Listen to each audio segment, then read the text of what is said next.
and welcome to this beautiful segment of Newspaper Review, and it's part of Quest Today, airing on Quest Television. My name is Ifoma Anuku, and I trust you're doing well. Of course, every morning we are going to take a look at the stories making rounds on our national dailies, and we are going to start off with the Nigerian Tribune. Let us see the stories sitting in the front cover of the Nigerian Tribune. The big story there says, Tinubu signs Electoral Act 2026. Tinubu signs Electoral Act 2026. And in the story, you will see things like what the president says, our law must grow with experience. New law alters INEC's February date for presidential and NAS elections. Presidential NAS poll to hold in January 2027, ABBAs, and a whole lot more that you may find in the story concerning Tinubu signing Electoral Act 2026. Away from that story, we have a sad story this morning. 33 miners die in tunnel in Plateau. 33 miners die in tunnel in Plateau, and federal government closes site. Dispatches forensic investigation. 2 killed during Ondo APC Ward Congress. That story is in page 2 of the Nigerian Tribune. 2 killed during Ondo APC Ward Congress. And still in the Nigerian Tribune, you know, we always look forward to the health story that graces the front cover of the Nigerian Tribune. And this morning, it says, artificial sweetener put people at high risk of heart attack, stroke, study says. Artificial sweetener put people at high risk of heart attack and stroke, the study is telling us this morning.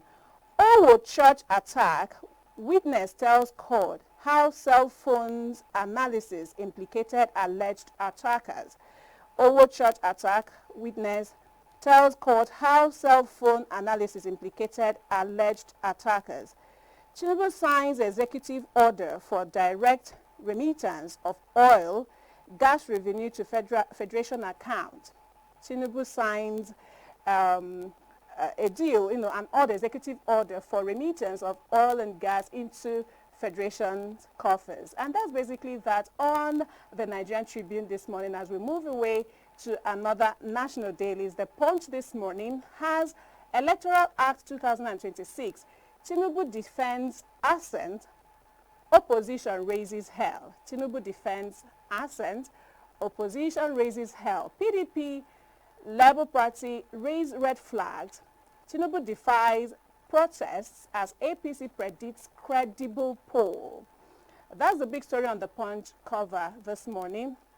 And we also have other stories that you may quickly want to glance at, still in the Punch newspaper this beautiful morning.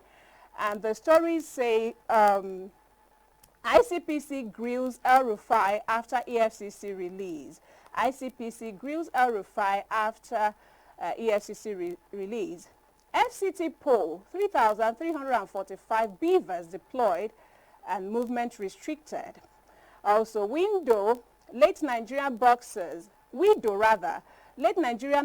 family clash over estate. We also see the story of 2 killed in Ondo APC bloody Congress. Ramadan, Lent, Tinubu, Atiku, and governors preach unity. Let us move very quickly on to the next national daily this morning, which is The Nation. And we're talking about our nation, Nigeria, and of course, Electoral Act 2026 goes into effect. Failure to protect investors, deterring FDI, says Townley Johnson. APC holds World Congress nationwide. DSS arrests El-Rufai after release by EFCC. Okay, and very quickly, you can glance through with your device or pick a copy of the Nation newspaper and read up stories for yourself. And I think the last paper we have this morning is the Guardian newspaper, sitting pretty there. 2027 credibility battle shifts to INEC as Tinubu signs amended Electoral Act. Tell telcos reject objection to e-result transmission, insists on national coverage. Yes, that's an interesting story right there. Tinubu orders NNPC to remit all revenue to FAC as rig count stagnates. Gencos reject NLC's extortion claims, say sector battling 6 trillion naira unpaid bills. Mixed reactions. Protest trail Delta APC World Congress, and a whole lot of stories that you may want to read for yourself. And that's where we actually wrap it up on the headlines of the national dailies, as I quickly hand you over to my team, the gentlemen. I'm talking about Praise Soje and Clement Sampson. Good morning, gentlemen. Yes, good morning. Thank you very much, Ifoma, for that summary newspaper coverage this morning. Good morning to you, Samson. And hello, Praise. Good morning to you. And Ify, good morning to you as well, too. How you guys doing? Yeah, wonderful.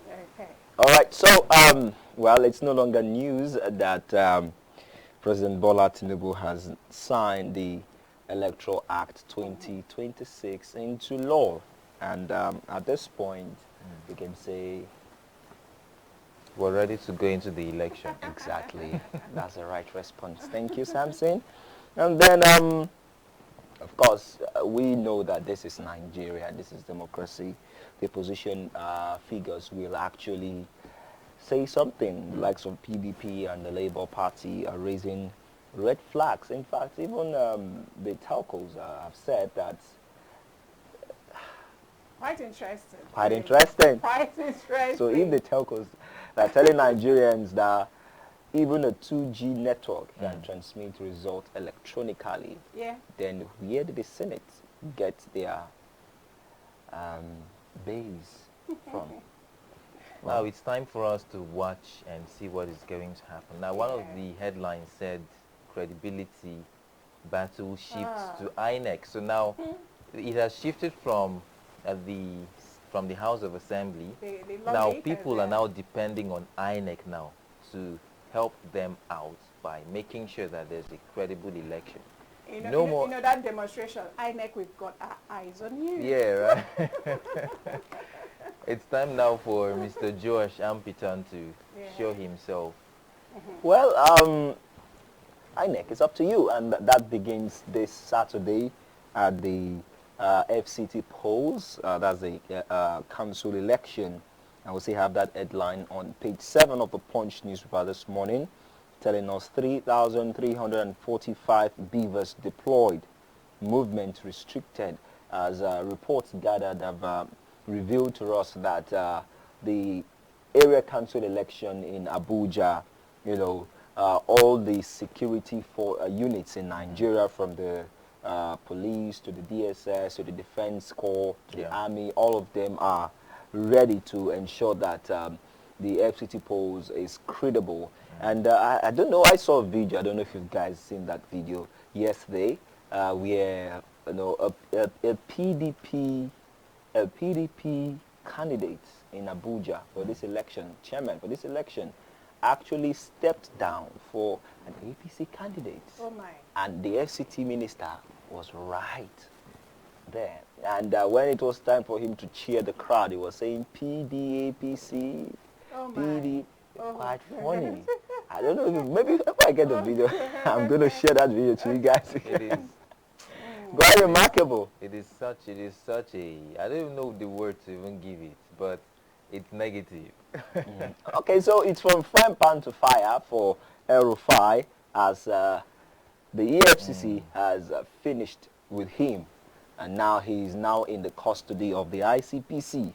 And oh my, I know that El-Rufai coming out from these stations will actually have a rethink after serious hours of grilling and questioning. Of course, we know the allegations leveled against him is to the tune of 432 billion naira when he was still the governor of Kaduna State. Yes, okay. So, still on the Tribune newspaper, we have the health segment, they're saying artificial sweetener puts people at high risk of heart attack, stroke. That's a study on page 4, and I think it's very important for people to know. Because right about now, a lot of persons are so dependent on preserved foods. And when you talk about preserved foods, you are not talking differently away from these artificial sweeteners, talking about commercial parfait, yogurt, and stuff like that, you know, easy pick meals. Please watch it. And then talking about artificial sweeteners, let's talk about the ones that are very much within the reach of the average Nigerians, the likes of Zobo and Kunu. Yes. Yeah. So people who consume these things, and importantly, people who produce these things, please, we are begging. They are natural sweeteners. They are natural sweeteners, please. Yeah. Rather use these things than endangering people's lives. I think I am a fan of natural things. You know, I love things to be natural, but you know, people want to sell their products, and you know, we are in a consumption country where people just want things fast. They want it sweet, you know, and all of that. It's quite very, very sad. We'll take this last headline this morning, still on the Tribune newspaper, where we have at least 30, I think between 33 and 35 miners died in a suspected carbon monoxide leak at a lead and zinc mine in central Nigeria's Plateau State.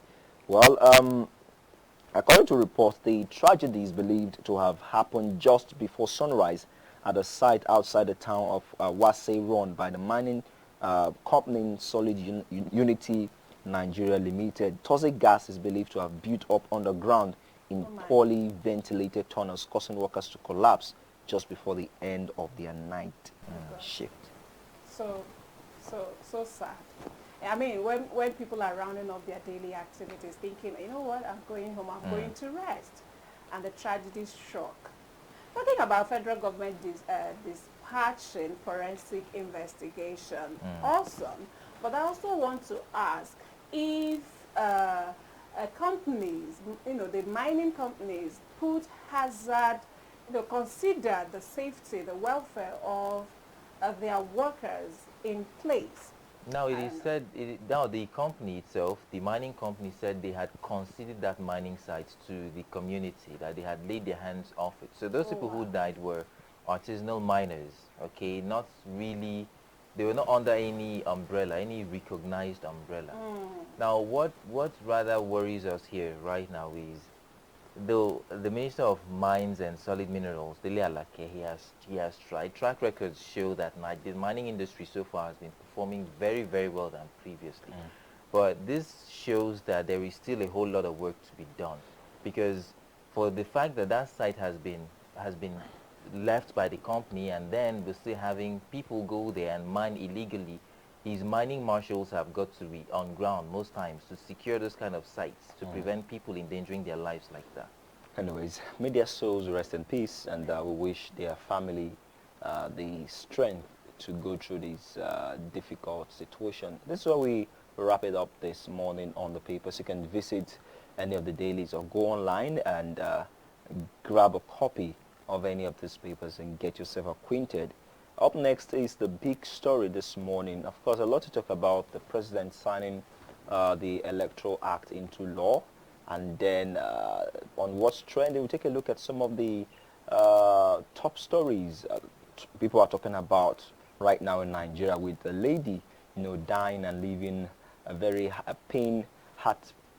very painful notes, and a lot of people have blamed the administration of the APC for that, and many other discussions this morning on business segments. Stay with us, to be right back in a moment.